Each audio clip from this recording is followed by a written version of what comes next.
Welcome back to the PantherPlanet podcast, where we explore how international traditions, cultures, and experiences impact our identities as local and global citizens. This season, Christopher is going to show you how our interconnected world is smaller than you think. And despite our differences, the human experience is universal. Welcome back to episode 2 of season 3 of the Panther Planet podcast. Today we have a very special guest, and we are going to be talking about the UWM ELA Conversation Partner Program. Please give a warm welcome to Madison. Hi, hey bestie. How are you, friend? I'm good, even though we've just spent the whole day together. Yeah, for those of you who don't know, Maddie and I are actual friends in real life, and I had to beg her to be here today, and she gave us the pleasure to be here. I'm honored. So please introduce yourself. Give a little background on you. Hi, I'm Maddie. I'm Chris's friend. I did the Conversation Partners program last semester, and I still keep in touch with my own conversation partners, so still going strong. Sorry, that was so bad. You're good. And I'm a freshman, and that's all I can think of. That's all you need. What is your major? Oh, I major in English, and then I'm gonna add art history maybe for a little spice. Fancy. Mm-hmm. Okay, so for those of you who don't know, the UWM has a program called the ELA or ELA Conversation Partner Program, where we get international students from all across the world who are trying to learn English or improve their English skills, and we pair them up with English-speaking students here at UWM.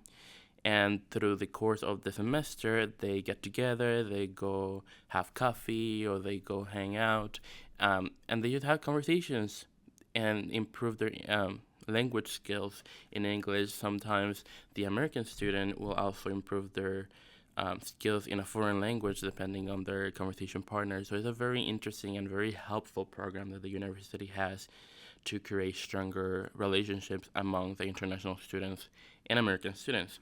And because, as Maddie said, she was part of this program last semester, so we want a first-hand insight into what this is. And also, I was part of this program as well last semester, and I am part of the program again this semester. So, who best to talk about this than us, right? Yeah, we're experts at this point. The closest thing you're gonna get to that. Me more than you. Yeah. Because we can get into that later. Yeah. We'll get there. So, let's start with the questions. So, Madison, I have a quick question. What motivated you to join the UWM ELA Conversation Partner Program? Okay, so as you know, Mm-hmm. we take Korean together, and we heard about it from our teacher, our professor, that it was a thing, and she was like, I think you all should sign up because it'll help your language skills, and then you'll meet a friend. And I knew I'd be really bad at Korean, and so I was like, this sounds like a fun time. And so I signed up off of her recommendation. Same. Yeah, Same. we have the same experience. Same. You and me are the same person at this point. We're connected. Yeah, we're connected. We're connected, bestie. Yes. So, as Madison said, with our professor, Ming So Young, she told us to get into the program because it would be a good experience for us. And I think that after being in the program for the last 2 semesters, I think that she was right. What do you think? Yeah, I mean, I agree. Maybe differently than she intended, but I'm really happy I signed up. 'Cause like... How so?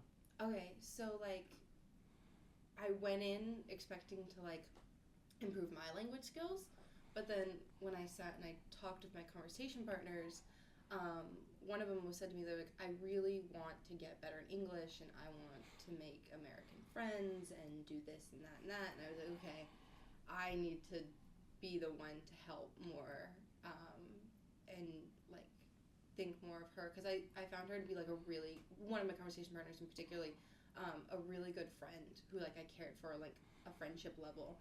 And So I didn't want to like just think of this as a way for me to learn a language. It ended up just me hanging out with a friend.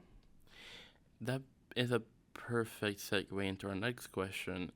Can you describe your experience being matched with an international student as a conversation partner? What was that like? Yeah, so I had two Mm-hmm. conversation partners because they sent me an email like the day before and were like, we're really low. Can someone else sign up for more? And I was like, ugh, you got me. And so I signed up to take two, and I had one conversation partner from Korea, and then one conversation partner from India.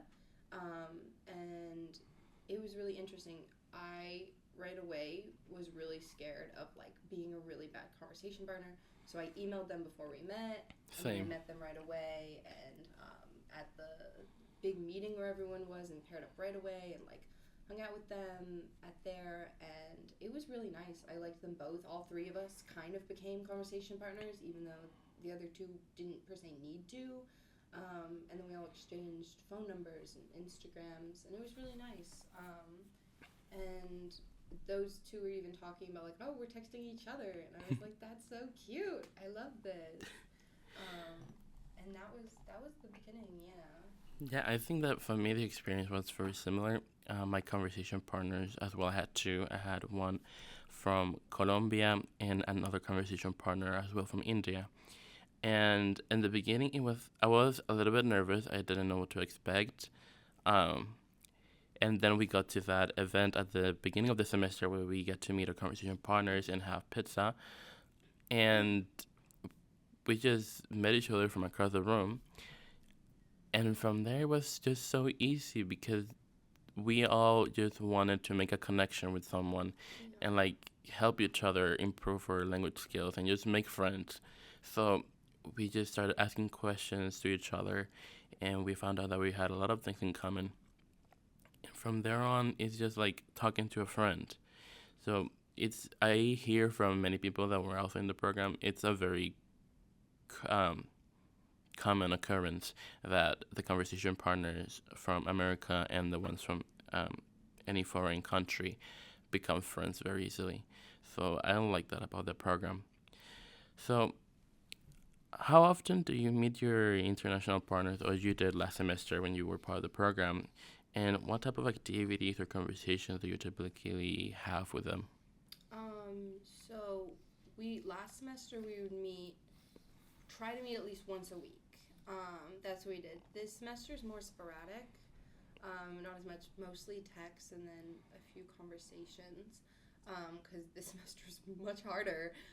We found, but it's still like keeping in touch, and we would mostly go to coffee because it was so easy for all of us to just meet at coffee. There was one time we took an Uber because one of them really wanted to try Culver's. I thought that was so cute, so we took an Uber there. And yeah, we just talk about like, what did you do today? What is your life like right now? And just like really normal conversations, but it was really nice. And then we also talked a lot about the places we're from. So me personally, I'm not from Wisconsin here either. I'm from California, and so it was also like I was new here too, and they were new, and we'd all have these conversations, being like, "Oh my gosh!" and then this, and isn't this crazy here? Yeah, and then we bond over a lot of things that we didn't know we had in common. Like one of my conversation partners, I grew up next to Little India in California. He's from India, and so we bonded over our food, our interest in the food, or lack thereof in Wisconsin, which was really funny. What did you guys talk about?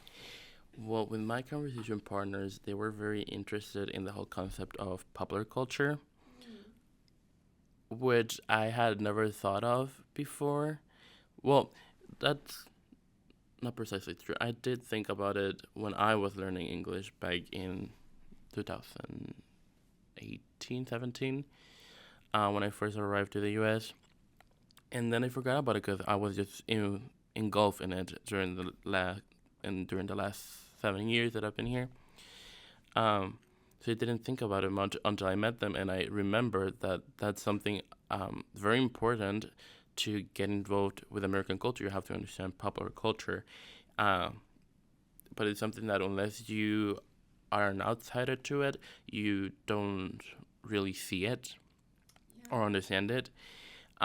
So many reference that I made about any artist or like music or food or a TV show that to most people, if I were talking to you, you would understand if I made a reference to Friends or to BTS. Some of them didn't get those references because they weren't involved in American popular culture. So it was a very interesting experience to just sit down with them um, and just talk about all things America.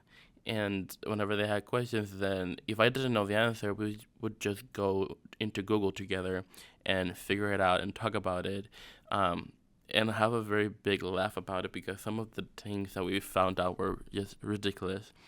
But as you, we also met almost weekly to meet over coffee or have dinner, and it was a really fun experience. Yeah, that reminded me. I totally forgot that when I was first meeting my partners, I asked them both, "What's your favorite movie and what's your favorite artist?" And then I downloaded the albums on my phone, and I still need to watch one of the movies. But it was so interesting to hear. Yeah.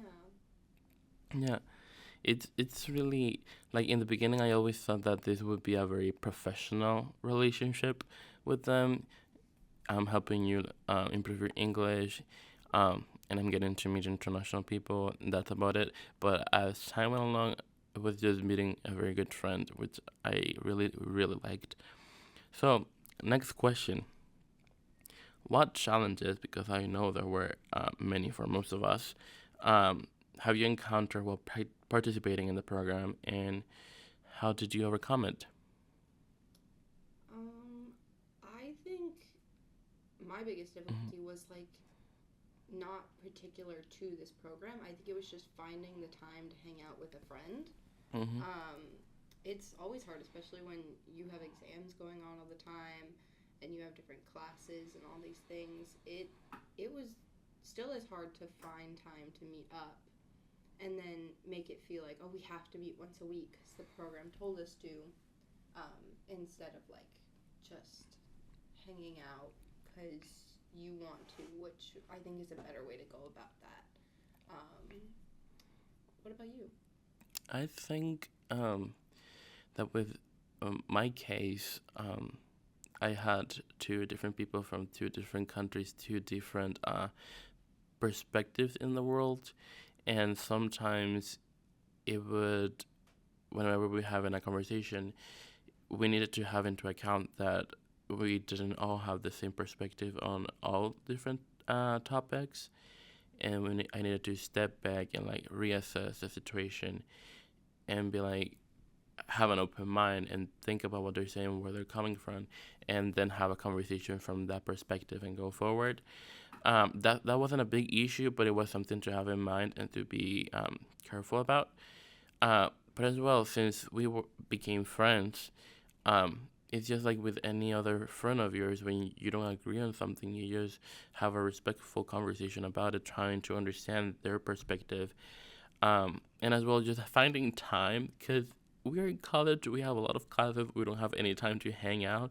I barely have time to sleep, so finding the time to meet with a couple of friends just to talk was kind of difficult, but once we got over that, which by the way, one of the tips that I have for anyone joining the program in the future or right now for finding time is just look at your schedule and see if there's a way in which you can put the conversation partner time in your existing schedule already. So if you tend to go to the library at a certain point to study, then make it a point to invite them over and study with you. And in that way, you get your study done and also you get your conversation with your partners. So just finding a little bit of time, maybe not an entire hour one day, but to make it a point to see them for a couple of minutes in different days during the week and stuff like that. Do you have any tips? I was gonna say, maybe not a tip, but adding on to that, Mm-hmm. make sure before you sign up that you can handle it, Mm-hmm. and don't like abandon your partner because when I first showed up to that like introduction meeting we were talking about before, it was we had to sit down with an entire table of people and all talk just about ourselves to introduce ourselves. And everyone at that table was supposed to have a partner. Mm-hmm. But my two partners were the only ones that had me as their partner show up. So it was just me as the American student.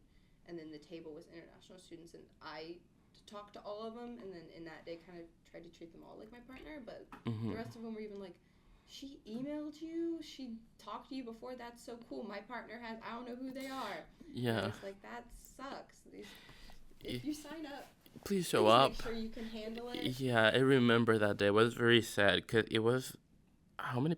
About like 70 or 80 people in that room, and most of them were international students waiting for their American partner, who didn't show up or didn't email or anything. Yeah. And that's why, because the program is intended for one international student, one American student, but in the last couple runs of the program through the years, we have had less and less American students sign up for the program, to the point where now we are giving an American student two separate international students to compensate for the lack of American students. So if anyone out there is listening and the program sounds interesting, because it is and it's amazing, right, Maddie? Yeah. Please join. It's an amazing experience. You won't regret it. But yes. So next question. In what ways has being a conversation partner impacted your own life skills and cultural understanding? I know it has. I just have to think of the details. I think in a lot of ways it's helped me approach introducing myself and interacting with people better, because there was a language barrier. There still is on some days. I had a translation app on my phone. We'd have to translate a word or two here or there, and it made me really patient and really understanding. I think in the sense that we worked through those together, and we found it really enjoyable when we'd laugh about it after, and then if that would happen, then maybe they'd teach me the word in their language after. It was the language barrier became I think something that was really interesting, even though it was really different for both of us at first. That was one thing that I feel was a difficulty, but also I think helped a lot in the end to make more memories. Yeah, I feel like the barrier in the beginning sometimes turns into any opportunity, because I remember when I was meeting my conversation partner, the one from India, there were a lot of times when we were having a conversation and he got frustrated because he couldn't completely express himself. And then we would just play this game of charades, basically, of me trying to figure out what he wanted to say, and him trying to make me understand. And we understood each other most of the time. And as well, he taught me some words in his language. I taught him some in mine, and we just had a very good time. The thing that was frustrating for us in the beginning, in the end, just turned into a little game and our thing for understanding each other. Which brings me to the next question, which I think I know the answer to this already, but I'd like you to go a little bit more in depth about this. I know you did form a friendship with your conversation partner through the program. Can you share any memorable experience that you had? Yeah, I think the one that sticks out is it was around Thanksgiving, and she didn't really celebrate Thanksgiving. It was an American holiday, of course, but we were still talking about it. I was like, "Are you doing anything?" And she was like, "No, my roommates are going home. I'll just be here." And I was like, "Okay, well, do you want to come to my house? Do you want to hang out with my family?" And she was like, "Do you want me to?" And I was like, "Yeah." And so we picked her up Thanksgiving morning, brought her to my house. And also my family was also having another kid. That was my brother's friend stay with us too. So it was just a bunch of people, include that my family had together and us. And we made a bunch of food that she had never had. She was trying for the first time. And we had Thanksgiving together. We even, she's from Korea. It was fun to start the day. We watched a K-drama to like kind of As you should. include her in that together. And we sat down for Thanksgiving and we ate food and we played Uno at one point and we introduced her to Dolly Parton. Fun. Which was so great. A must. But it was just like her hanging out with my family and having, I think, a nice time, including her in something like that. And I really enjoyed having her there. It was nice, and I will always cherish that. That's so cute.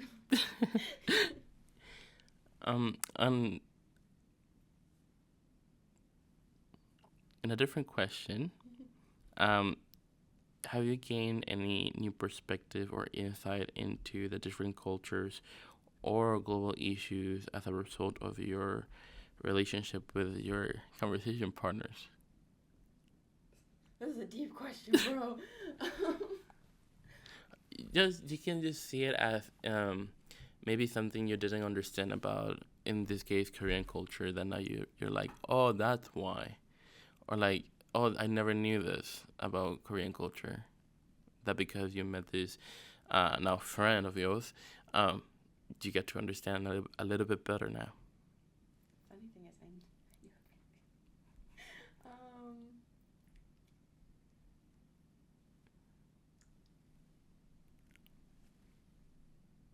you want to start? Yes. I could start with my second conversation partner. She was from Colombia. And I'm from Latin America, and I always thought, oh, I know everything there is to know about Latin America. I'm from there. Turns out, I was just a fool. I didn't know nearly enough about Colombia, because I am ashamed to admit, but I do have to say I used to confuse Colombia and Venezuela. Please don't come for me. It was a mistake. I have rectified my ways. I am better. I am reformed. But I got to learn a lot about their culture, their food, and a lot of the similarities between Colombian and Puerto Rican culture. And it was a very interesting experience to see how we both had so different histories, but at the same time united. Through the centuries, how oppression has happened for as long as colonization has been here in this side of the world, and how it has impacted our cultures as a whole. So it was a very interesting time for us to have a conversation about those sort of things, and like understanding the different ways in which affected each of us, because it didn't do it in the same way. So I liked learning about that. Yeah, I mean, I feel like this is the opposite answer to the question, but this was Yes. it reminded me of a conversation I had with my partner where she was curious as to, I'm Filipino, but I don't speak any other languages. And she was curious as to why that is, and I was talking about like a friend who's Japanese or something, and I was like, oh, they only speak English too, and she was like really curious about this, and I explained like my family coming to America and then not wanting to be shamed for speaking another language at the time back when, and then never teaching their kids foreign languages. And she was like, I think, really hit by that. She was like, that's really sad. And I was like, yeah, it is. I didn't realize how, I guess, sad at the beginning. But that was like a conversation that made me go, wow, yeah, that's an interesting effect of colonization. Colonization check. Ooh. But yeah, I think that sometimes having conversations like that with our conversation partners, it might have been hard for us, but I do find that now looking back, it was very useful and insightful into our own lives and our own cultures and understanding of the world. So I think it's a very invaluable experience that I wouldn't change for the world. Um, Next question. We're almost getting to the end.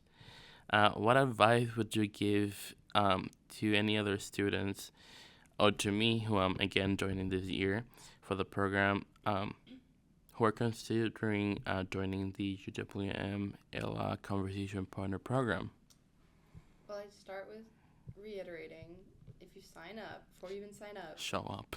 show up and know you can handle it all semester long. And then after that, I'd say don't go in treating it like a transactional relationship. Like, go in trying to make a friend first, and then from there, if like your language skills improve or something, that's great. But go in, this is just a new friend you're meeting, from a different country, and be open to all that. Okay, we have one more question before we get to the fun part. Looking ahead, do you have any suggestions for how the program could improve or expand to better meet the needs of participants? I guess I would just say maybe advertise more, like let more students know this is a thing so that more American students participate, so that all of the conversation partners from abroad are not left hanging, because I want them all to have a friend. That's I guess all I'd say for now. Okay, I think that a tip from me would have to be, again, in your schedule, if you don't have like spare time, try making time inside of your schedule, something that you already have. Like I said earlier, if you have to go study at the library, then invite them over to study with you. And it is a small thing to do, but like little by little, you get to have them more and more involved in your life, and you get to find the time to do these things. Now, getting to the fun part of this interview. I'm scared now. I'll treat you well. We're gonna go down memory lane to back when we joined the program for the first time last semester. Okay. And the day of us meeting our conversation partners, before we get to them, the directors of the program gave us a set of rules that we had to follow. Do you remember them? Don't date your partner is the only one I remember, because I was like, They remarked that a lot. I was like, that's crazy. That's Their insane. verbatim, their exact words were, "This is not a dating service. Do not go in looking for a relationship, a romantic relationship with your partner." It's not crazy that it's a rule. Like, that's a good rule, I guess, when you think about it. It's crazy when you think that had to be a rule because someone went in there thinking they would date them. Yeah. I was like, wow. Yeah.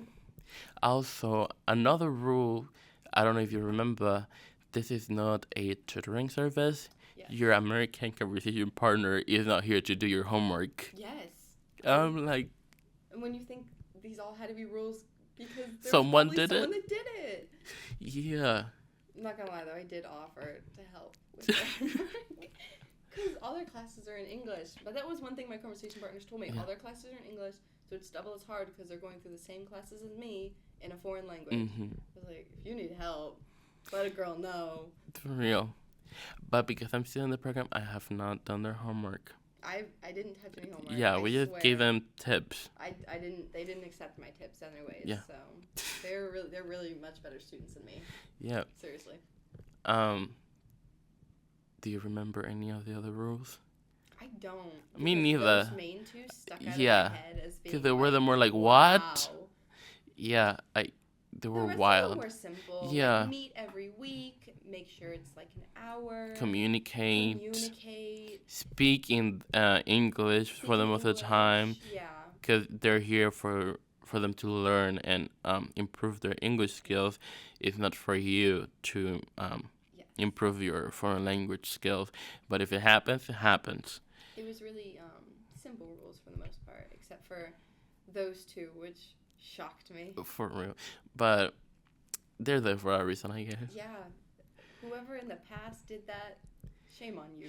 If you were part of the people that caused that rule to be in place, let us know in the comments, please. No, I'm reading your that? comments. Okay.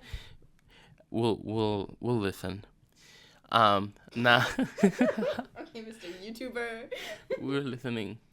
Now let's move forward to when you actually got to meet your partners, because you had two, correct? Yeah. What was your first impression? Well, okay, the first one I met was from Korea. She is the exact same age as me. We're the same height. I thought she was so adorable, and she was shy at first, but also like a little bubbly. She's like me. We're the same. I was like, they paired this up perfectly. And we were born the same year, and I already knew in Korea that's like a big deal. Like you're supposed to only be friends with your same age friends. So I was like, they did great. A match made in heaven. I was like, I love her. And then my other conversation partner from India, he was already very forward and nice, and he had responded to my email with like a bunch of emojis. I was like, love this guy. This is so cute. I liked them both right away. I think for me, it took me a while to find them because there was a lot of people in the room. That's so funny. Mine found me right away. Yeah, and I was like, where are you? I'm here. And the director of the program had to be like, Christopher, raise your hand. And like, if you're a conversation partner with Christopher, go to him. And I'm like, I'm here, raising my hands and making gestures. And then they finally found me. And my first impression of the first person I met, he was a guy from India. He was very shy, and he was like kind of scared of the whole situation. I was like, this is fine, because we were playing icebreakers at the time. Like, let's just get over this, and like, this is nothing to be scared about. And then the Colombian girl, she was again very forward. She was out of her shell already, so I didn't have to push much to get her to talk. And we just had a very good time. We got our emails response, and we like exchanged phone numbers so that we could have our first meeting outside of that activity for the first time. It was fairly easy. It was a nice experience.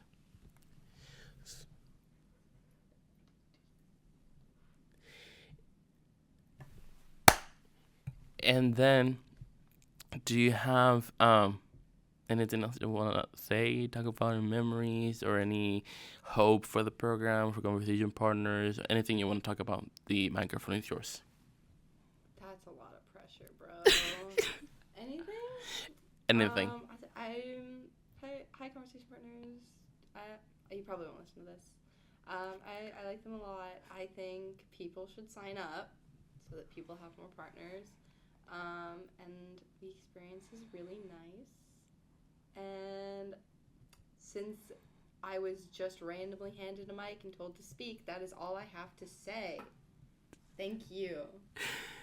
Thank you, Madison, for being here. I know it means a lot to me. And and this marks the end of this section of the interview with Madison. Please stay tuned for the next interview very soon. See you in the next one. Bye.